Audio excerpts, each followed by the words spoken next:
Hello all. My name is Michaela. I also go by Hala or Hal. I use she, her pronouns, and I am your regional field organizer for St. Louis. I wanted to talk a little bit about our energy burden campaign with starting with some context of our rate case hearings. We talked about this back in January, but just to kind of review the year and our campaigns with Ameren. Ameren asked for a 15% increase, a rate increase. They had to, of course, ask that of the Public Service Commission and have hearings. So we showed up to those hearings. We held two testimony trainings to train people to tell their story who are impacted by really high energy bills. We gathered 300 petition signatures, and across all of the hearings, I believe there were in St. Louis two or three in person and then two virtual hearings. There were over 100 attendees at each of those hearings and 20 to 40 speakers. So here you can see a picture of me and Claire. We brought snacks, we brought pizza, and we tabled at the hearing. And we, of course, testified. And we were able to prevent the full rate increase. So whereas they asked for a 15.77% increase, they were only approved for 12. Next slide. So those rates did increase 12% on June 1st. That would be shortly after the May 16th tornado. As a response, in conjunction with our Beyond Coal campaign, we made a disconnections sign-on letter. We got 30 plus organizations to sign on to that letter in which we asked for Ameren to stop disconnections for people within a half-mile path of the May 16th tornado, as well as to provide debt forgiveness. We had a press conference around this letter that got several media hits, and unfortunately, in the weeks after we gave that letter to Ameren, they ultimately did not agree to meet the demands of our letter.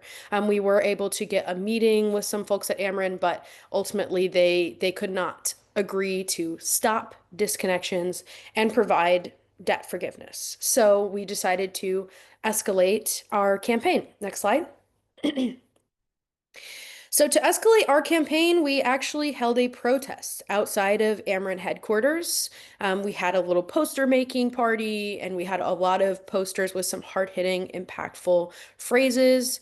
We started at sort of a bottom of a hill in front of Ameren, and then we marched as a group.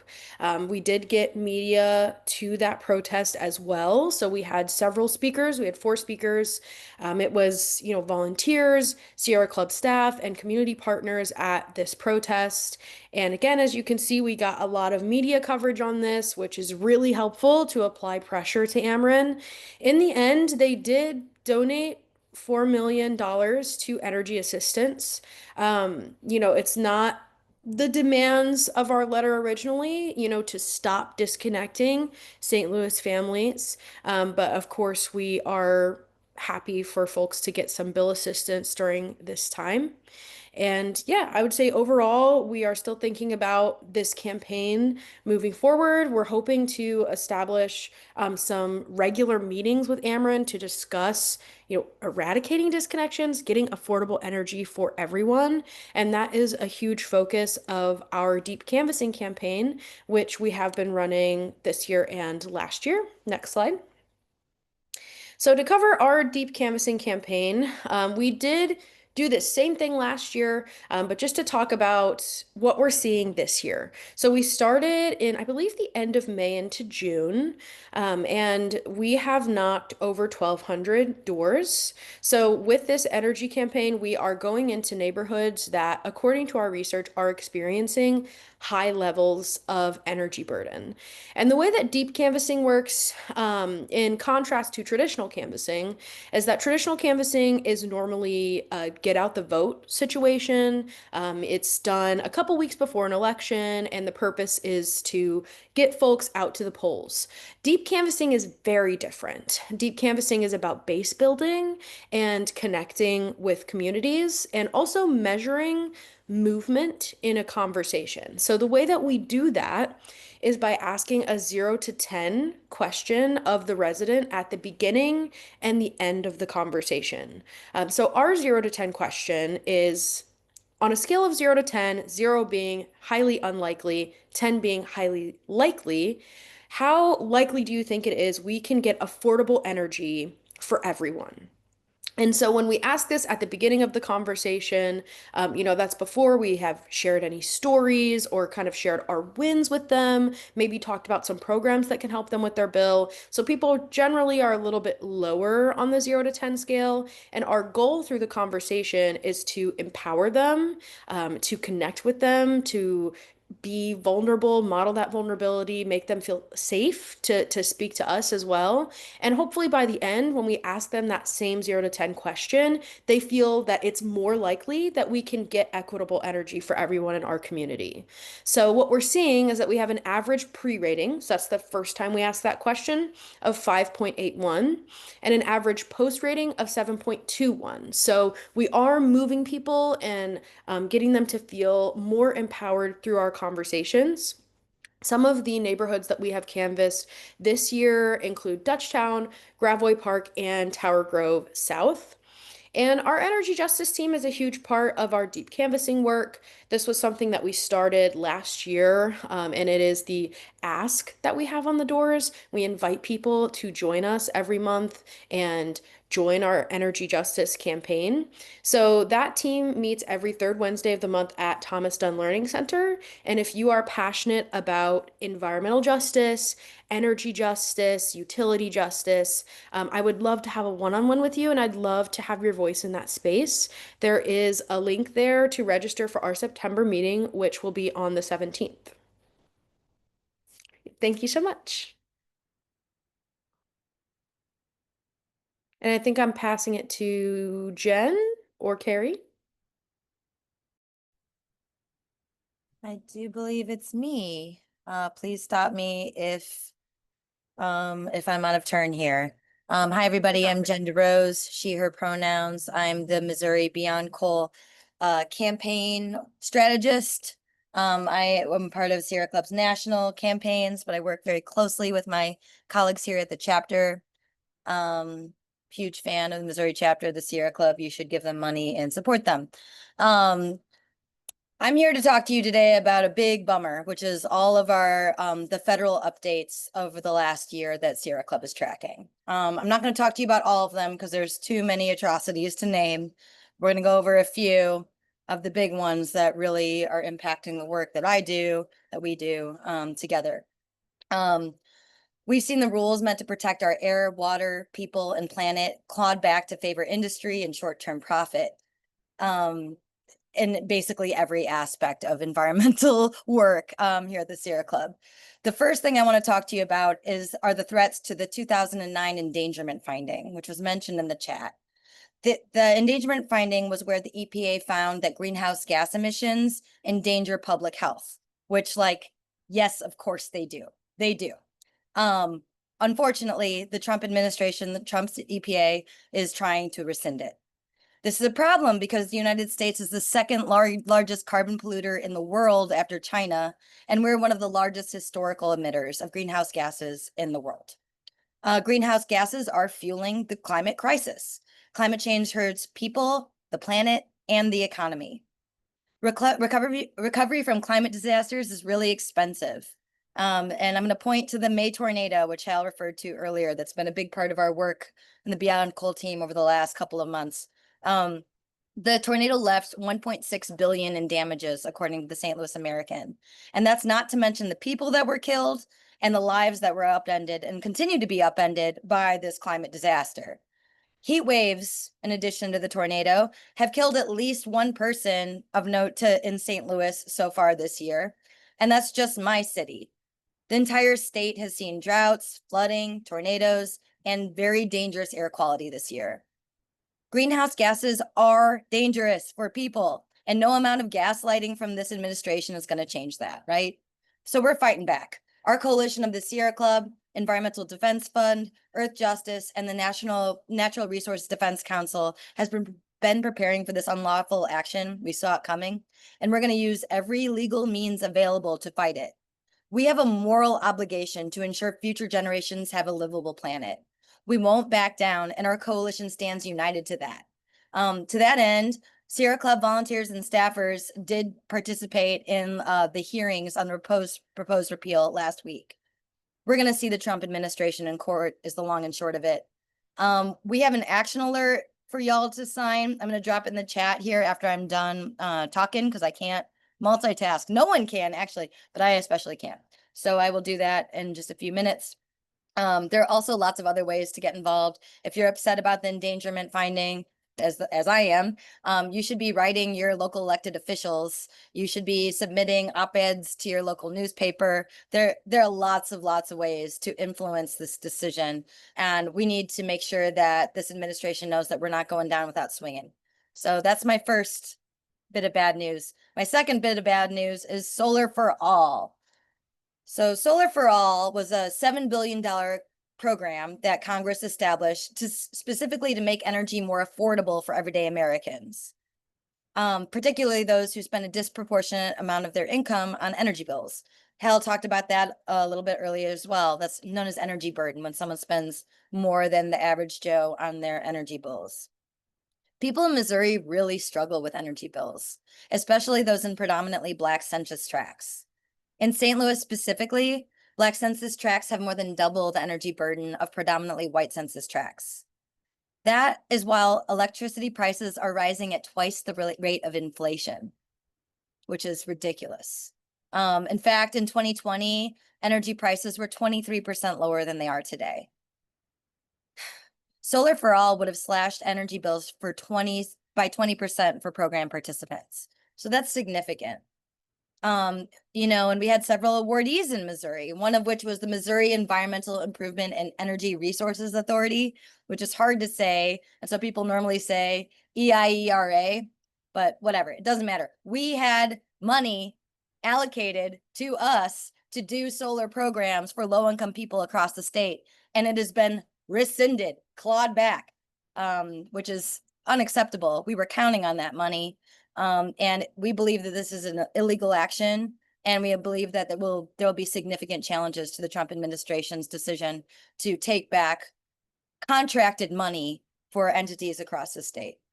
I also wanted to briefly give not a shout out. What are you, just boo? Senate Bill 4, which is also increasing rates for Missourians, as well as multiple rate increases across the board for basically every utility in the state.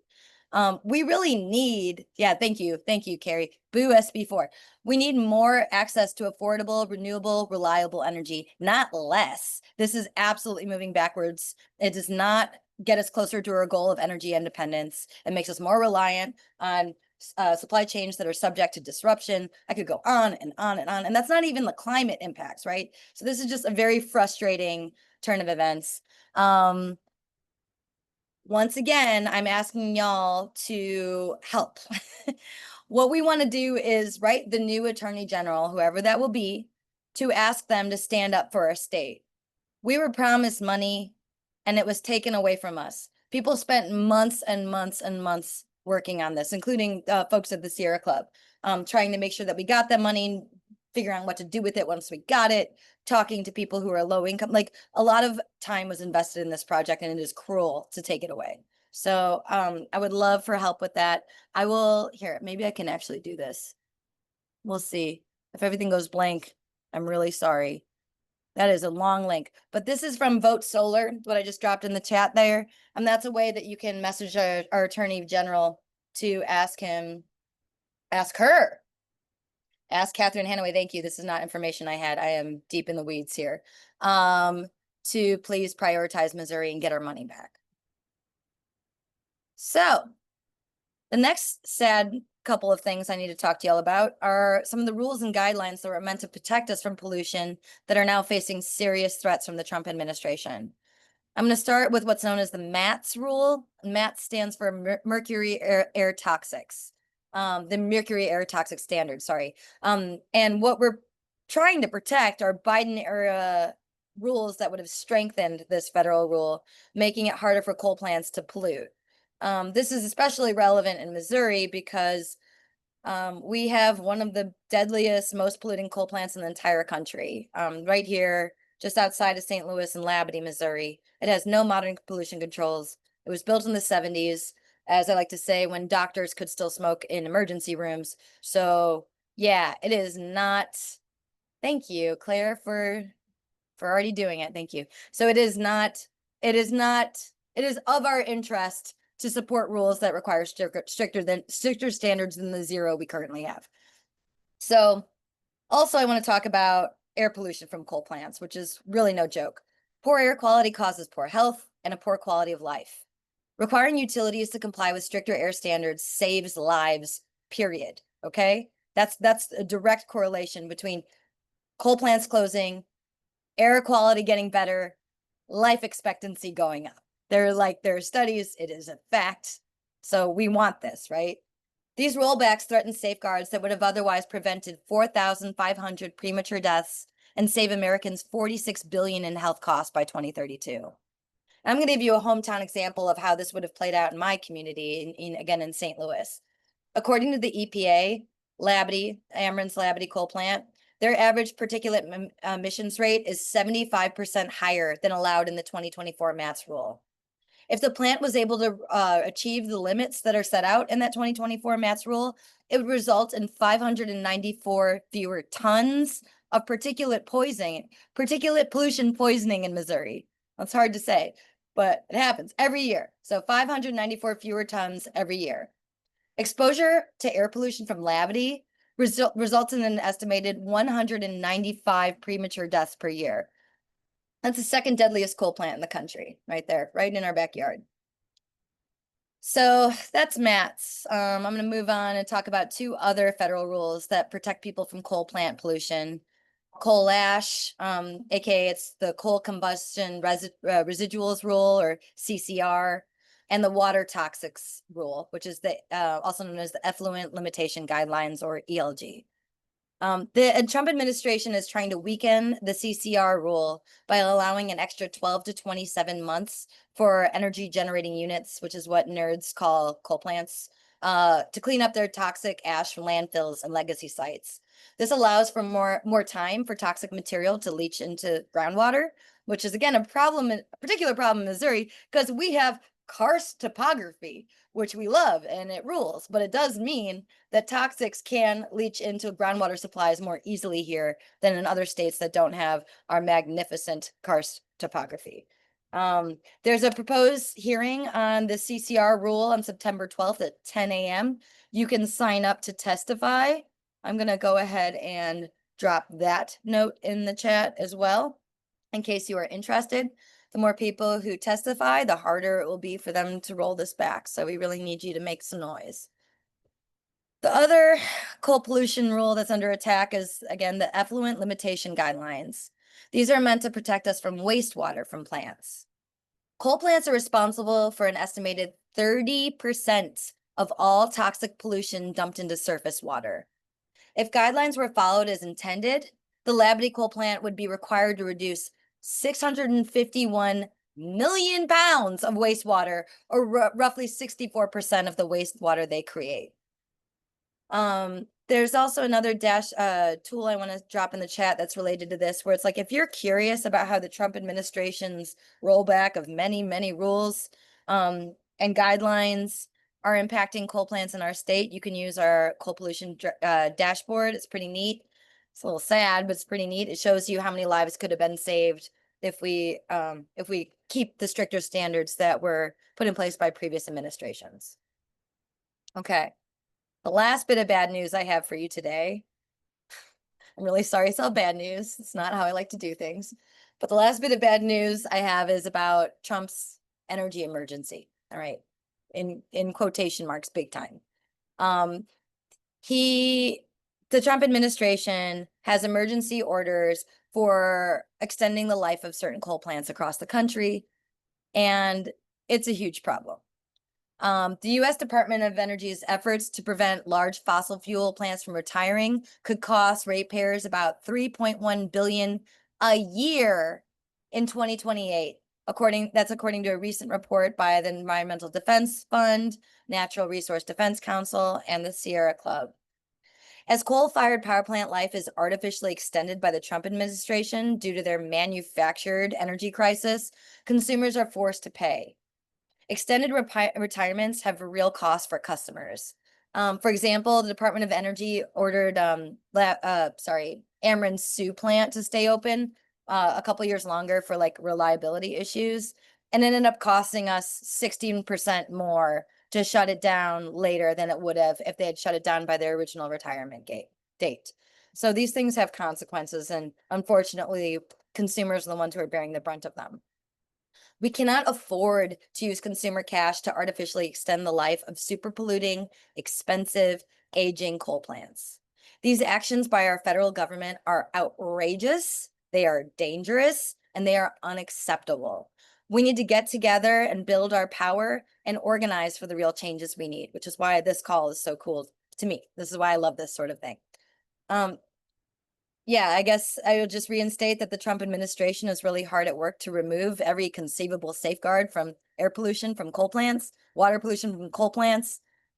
And it is our job to fight back and stop them, to protect our communities, to protect our shared air, to protect our shared water, to protect our people from these relentless attacks.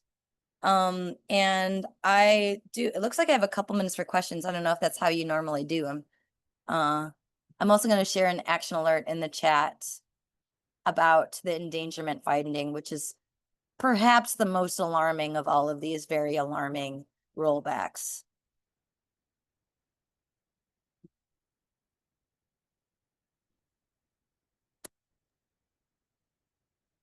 Thank you, Jen. Yeah, anybody have any questions alive right now?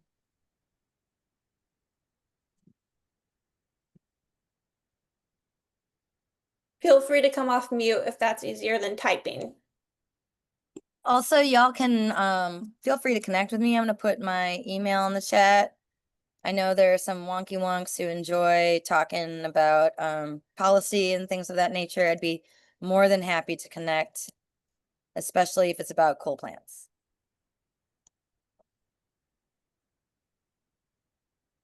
And I'm really sorry for all the bad news, y'all. We're going to win. This is going to take a lot of work. Thank you, Jen, for all of those updates. I've got a question if you want to take a question. Yeah. Another thing that's happened is the bill that allows utilities to collect revenue from us for work in progress.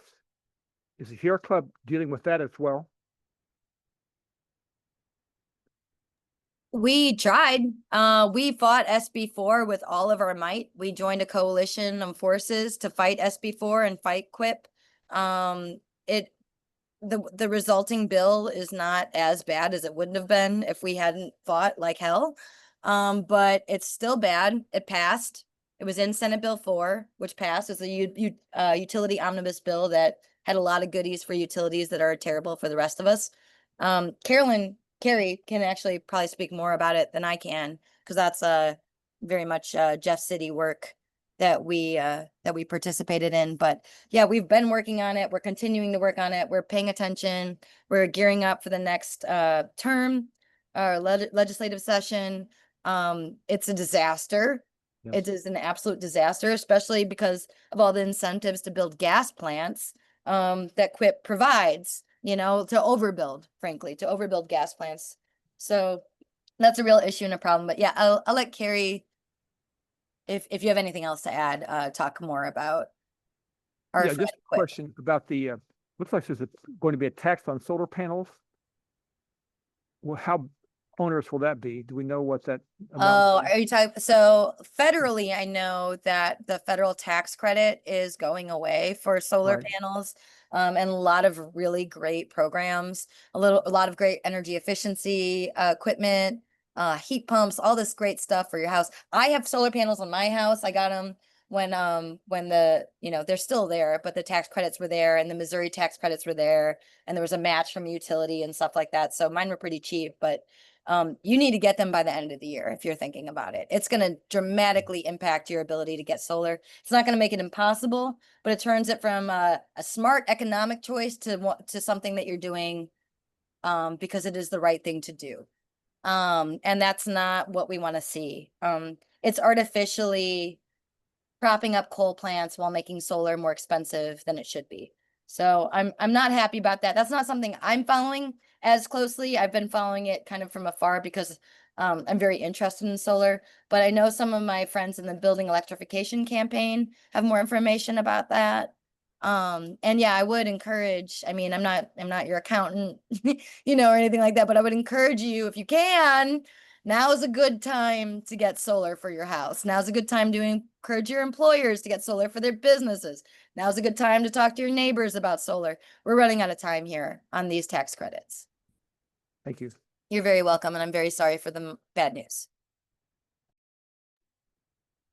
God, and I'm only going to continue the bad news, unfortunately, with my fun update. And Jen, you nailed what SB4 kind of covers. When it comes to solar specifically within SB4, I'm going to have to revisit that. We were so busy with QUIP and everything that does like specifically utilities. So I will have to revisit that. And I can drop my email if you want to connect more about that. But Jen does make a good point. Get it while it's good. Yeah. But to kind of shift gears here and zoom in a little bit. Jen, thank you again so much for hopping on with us and just providing those incredibly helpful federal and national updates. I mean, I didn't even know much about MATS at all, so this was incredibly important. But anyway, hello, my name is Carrie. I'm the MidMo organizer. I have a legislative focus, so it means I have the added benefit, I guess, of going down to Jeff City and talking with our very near and dear legislators, right? So like I said, time to zoom in a little bit and look at some current issues that are threatening our state in like the legislative and political world. I'm sure most of you are aware of them, so it's going to be a little bit of a review, but I'm focusing mostly on the redistricting wars. So let's start just kind of by going just very quickly over like what redistricting is. It's also known as gerrymandering is another word for it. That term was actually coined back in the 1800s. A lot of people don't know about this. It's important contextual, historical, but anyway, coined back in the 1800s, just because of a redrawn map from the Massachusetts district underneath Governor Gerry back in the day. So, and there's actually a photo of it on my slides here. And some political cartoonist actually drew it to look like a salamander, which is funny. So like I said, good story, but it does actually provide some good historical context. So since then, manipulating the boundaries of an electoral constituency, so just to favor one party or one class, was used in legislatures, I mean, throughout the country, including Missouri. So now we're just going to jump all the way to the 21st century, more specifically 2018. So here in Missouri, a ballot initiative known as Clean Missouri was passed, which amended the Constitution to bring fairness to the redistricting process.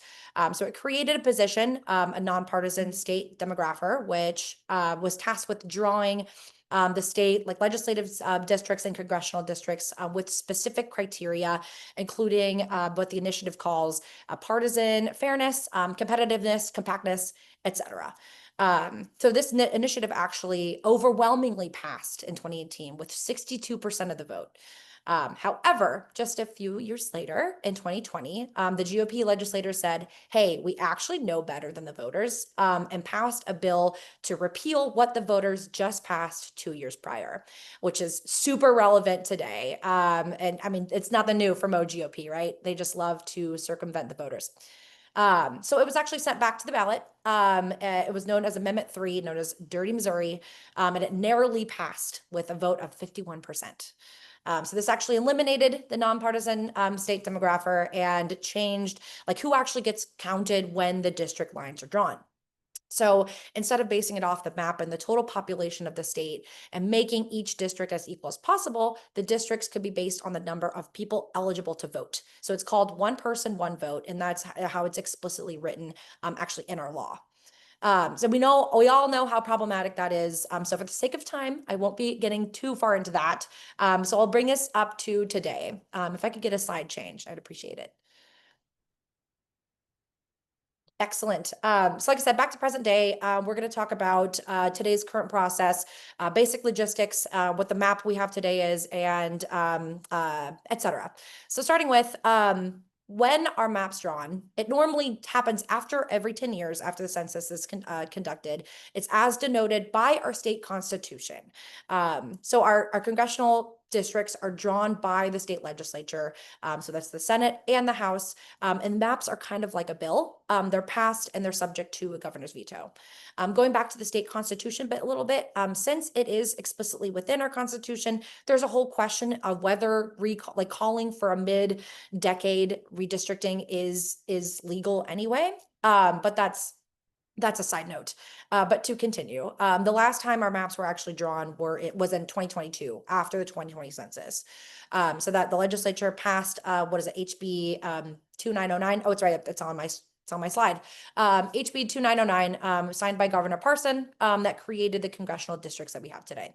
And from what I remember, from what I think, it wasn't too much different from the 2010 maps, but someone can correct me in the chat if I'm wrong there. So as it stands, we have 8 congressional districts, 6 are Republican and 2 are Democrat. So on to kind of what Trump's agenda is, what his plan is for Missouri. So due to his increasingly toxic agenda, Trump is worried that he'll lose power in 2026. So why not, rig the game? So he's urging red states to redistrict mid-decade to make more congressional districts just safely Republican. The goal is really just to cement the control of the U.S. House ahead of midterms. So his plan actually worked in Texas, and we're seeing it happening in other states as well. So there in Texas, they have the potential to flip 5 seats in the GOP's favor. And now his sights are set on Missouri. So his goal for us is to redraw the 5th congressional district in a way that when midterms come around, it'll flip to red. And that will effectively end the Cleaver family reign in Kansas City. So Governor Kehoe has actually yet to publicly announce that if he will actually call a special session, because the legislature has to go into a special session to actually pass a bill like this. And admittedly, I am hearing very mixed messaging from various different sources that he won't, that he will, but he's waiting for this Friday, just before the long weekend, to say anything about it, etc. I'm trying to keep my ear to the ground as much as possible, but that's what I'm getting from staff members within the Capitol. So that said, we are speculating that he will call them to session right before or after veto session, which is scheduled to begin on September 10th. I think that's a Wednesday. So we kind of find ourselves in a little bit of a limbo. So you might be asking yourself, why is the Sierra Club even getting involved? Why are we talking about this at Moss?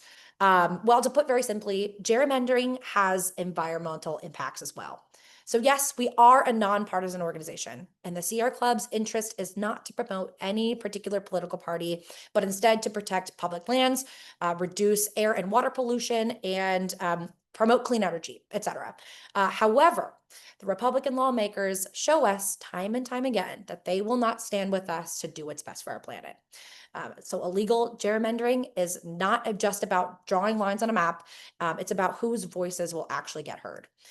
If politicians can choose their voters instead of the voters choosing their leaders, we risk policies that put polluters first and leave Missouri families behind without a say in our future environment. So that is why we're joining our allies and really taking a stand. If I could get a slide change, I'd appreciate that. Perfect. So now comes what we can do here in the state. This is next steps. I really, really hope you all are fired up about this. I know that we are. So here, like I said, are just some things that you can do. It's really one thing that we have left. So we're co-sponsoring with Missouri Jobs with Justice and Missouri Workers Center and other allies all across the state to fight this power grab. So on Wednesday, September 10th at noon, we are rallying in the Capitol Rotunda. So bring your signs, wear your disruptor t-shirts, come with your friends or family, anyone that you can get, and just ready to be loud. So we want our legislators to hear us. Just make sure that they just don't get away with it without a fight, right? Like they may actually pull this off, but they're not going to get away with it from, not us saying a single word about it. Thank you, Billy, for dropping the RSVP link there. It is sponsored by the ones that did originally organize this was Missouri Jobs with Justice. So it'll take you to a link that they did create. But thank you again, Billy, for sharing. And if you have any questions, please feel free to shoot them my way. I can answer them to the best of your ability. But if not, I can point you in the direction of a Mo J with J folk. But yeah, just drop my email in the chat. Those are really my biggest updates. I know that I'm kind of under time here. So if we have questions or want to chat about it more, please come off mute, put in the chat, whatever you'd like. Oh, and thank you, Billy, for the Labor Day action.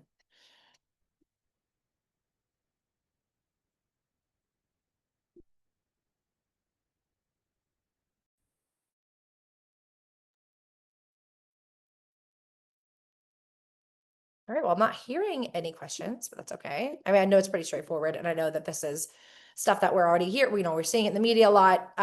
So I just wanted to make sure that we said it during Moss, of course, and try to get, people plugged in if they have availability to join us. Tyler, I see your hands up.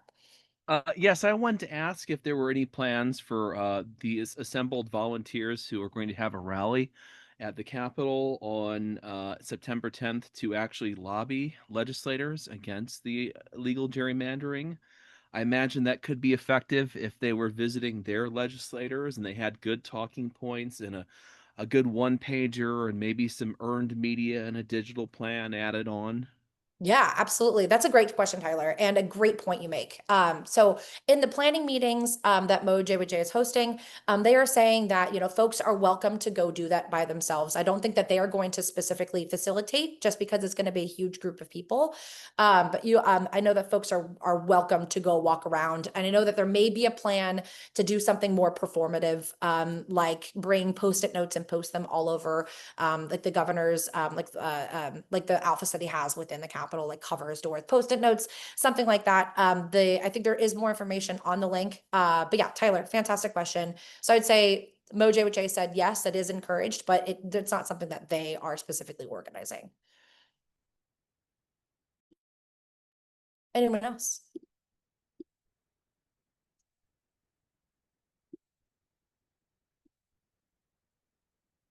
Yes, Ashton, you make a good point. And I can also find the link to find your legislator.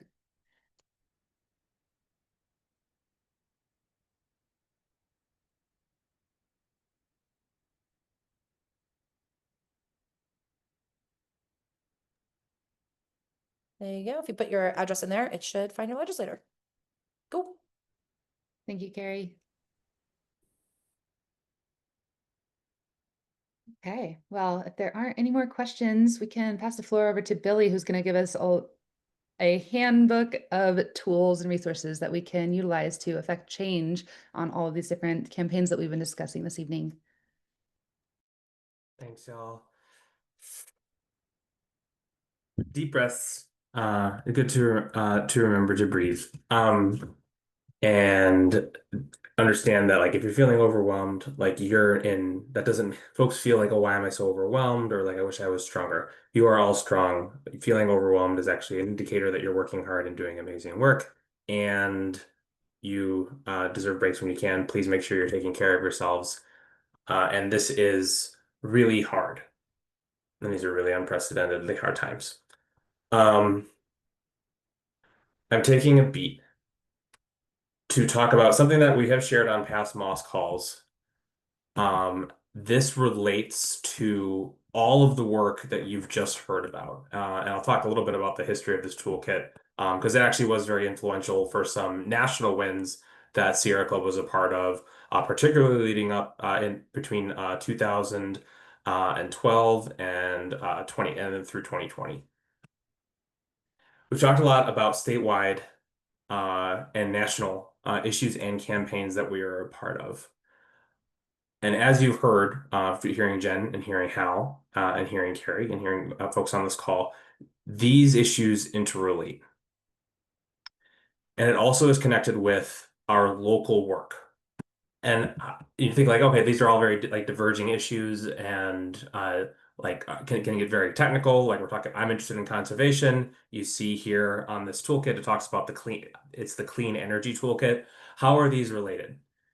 in organizing the type of social movement power work that we do as part of Sierra Club, as part of the progressive movement, there are two important distinctions when you're talking about organizing. You can be organizing for policy to achieve a very specific, concrete policy objective. Get a clean energy ordinance for your city. Get the EPA to adopt an endangerment finding. Pass a greenhouse gas reduction standard. Pass this law. Another way to frame this, and this is something that is at the core of our work, is organizing for power. That is organizing with the goal of establishing and building sustained power for people and their communities. Sierra Club engages in both types of these things. We have all kinds of issue-based campaigns that are very focused on achieving specific tangible results. But ultimately, all of this goes back to supporting our effort to build power in our communities. The power so that we are able to leverage our voices effectively against, often against other powers, namely those that are backed by vast sums of money. The oligarchy, as we're seeing now, we're seeing a minority of interests that are very well funded force their will en masse across the country. But what has allowed Sierra Club to kind of sustain itself over the past 130 years, and that kind of helps us like stay sane and stay connected, even when we're having a lot of challenges on policy-focused campaigns, is having this focus on building power. And a lot of it is connected to relationship building and holding space and being able to create lasting spaces within our communities. So with that, the Sierra Club Clean Energy Toolkit. This was part originally of a locally focused dispersed campaign, decentralized campaign across the country, helping local governments, counties, cities, school districts to adopt 100% clean energy goals. This would allow folks to work on a policy issue at their very local level, something that they could see, they could even touch, they could be really close to, and to make it easier to connect with neighbors and build lasting relationships along the way. And through this, it was very much focused on creating, again, lasting relationships, breaking down barriers between communities and having folks build kind of a movement. And what we saw over a course of 5 years, took a long time, what this allowed us to do was that city by city, we were able to build very strong, very lasting campaigns focused on achieving 100% clean energy. And because they were focused on building power and connecting folks and maintaining relationships, not necessarily just a specific, okay, we won this ordinance and now we're done. The policy is achieved, we can go. Focusing on continuing to maintain those relationships, we were able to keep them going.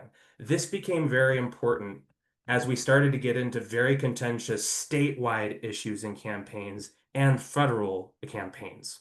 You might have remembered in 2016, that was one of the first, or 2012 really, but really in 2016, that was one of the first times that climate change made its way as a key feature in presidential debates. That was because the momentum created town by town, locality by locality, created a sustained push from all these folks who are connected, demanding 100% clean energy and demanding real action at the state or the federal level. This ended up helping lead to some of the wins that we got that are now being rolled back that Jen was talking about. The Inflation Reduction Act, the Solar for All.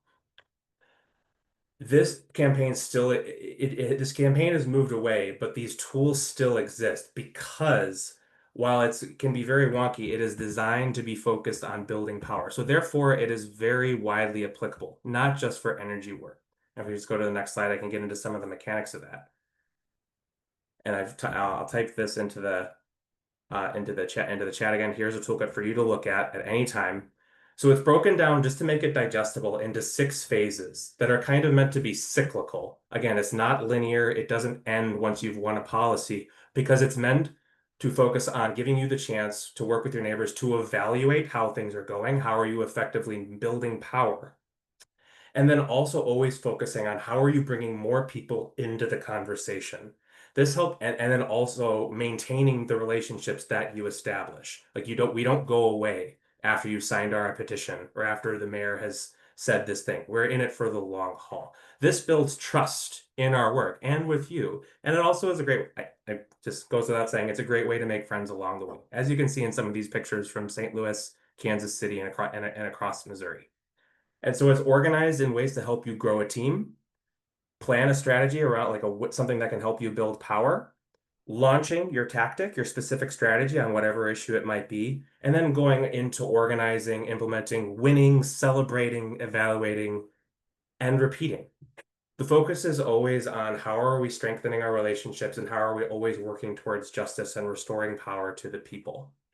And this is really important now when we're facing so many struggles at the federal and state level, where it is tough for folks to find something to grasp, something that they can ground themselves in this work. I went to law school because of the endangerment fighting. Well, finally, there's a policy action to tackle climate change. That's gone. Because of this campaign, this has actually helped me kind of recenter my heart in the relationship components here, establishing them with my neighbors, with my council member, and really investing in this, whether it's in KC where I'm at or across the state. And it helps me continue to feel inspired to do this work, even as we're facing these unprecedented attacks on policy. And so it's a really helpful tool for not just for winning, but also for just sustaining ourselves and keeping this movement going. And then just kind of going into the final slide here. And so we're really excited. In the coming weeks, we're hopeful to get some more announcements on updating this toolkit. This is something that myself and a lot of other incredible folks who used to work for the Missouri chapter and used to work for Sierra Club have been a part of. We're looking to update this to be even more effective and having more specifics for non-energy campaigns. But the principles of organizing for power, and there are even footnotes in here talking about where that kind of comes from and the theory behind it. But this is available right now. It is something that you can use, and we are available to ask questions. We have some folks who have a lot of experience here in this, and so we'd love to continue to talk to you about this. And I realize I think I'm pretty far over time, but if folks are curious about this, ready to talk more, would love for you to drop a note in the chat. It can just even be like an emoji, like you can just drop something there, and we would love to talk to you about this because this is something that, like, again, it's designed so that anyone can take it on, regardless of where your locality is at. And so I appreciate y'all for hearing me out. But this is, I hope this can be an effective tool as y'all are carrying a lot and working to help support the folks who are really struggling in this critical moment that our nation and our state faces. So thank you so much, and sorry for going over. Awesome. Thank you so much, Billy. Great information, great tools. So we have the link here, sierraclub.org/mo-volunteer, if you would like to continue this conversation with a Sierra Club leader or staff member. And also just want to take a moment here to talk about our upcoming outings. So we have some events that are going on. We've got a garden preserve tour and hike, outings leader meeting. We've got a float trip and restoration on the Ozark National Scenic Riverways. I will be leading that, so I'd love to see you all out there. Trash pickup. We have a walk for the climate Sunday, draw the line. We also have some meetings and actions that are coming up. So you can join our executive committee. The applications are due September the 21st. We're also hiring a deep canvassing interns for the fall semester. So you can reach out to Gretchen and Mihaela. And you can also become an outings leader for the chapter. So you can get people outdoors to explore, enjoy, and then lead them to protecting our awesome nature that we've got in Missouri. We've also got meetings and events coming up. Lunch and Learn, Mid-Missouri Group has a general meeting coming up. Dark Sky Missouri, how to protect Missouri from light pollution and how satellites impact dark skies. We've got an energy justice team meeting coming up. And then our next MOS is going to be September the 24th. We encourage you to come again and keep building community and strategy across the state. Some of the other leadership opportunities that we have are you can be a chapter membership chair. So we work with the Missouri chapter to grow our numbers and ensure our members represent our great state and our values. Become an executive committee member. You can join a committee. And so there's different committees on all these different issues across the state. I'm involved with the Conservation Committee. All of our staff here are involved with different committees. And you can help us succeed year round by reaching out to members of the community through tabling, knocking on doors, phone banking, helping to set up and take down at events, and more. And a few evergreen Moss resources that we have. The website and calendar is at sierraclub.org/Missouri. We also have meetup pages where all of our outings and events and activities are posted for each of the local groups. We have a link tree here that takes you to our top action alerts, events, and news. You can follow us on Facebook, Instagram, and X at Most Sierra Club. And we have a volunteer interest form that you can fill out and express your interest, and we'll get you plugged in. And I will stop my screen share here because I'm sure there are some questions for Billy for all of those awesome resources that he shared.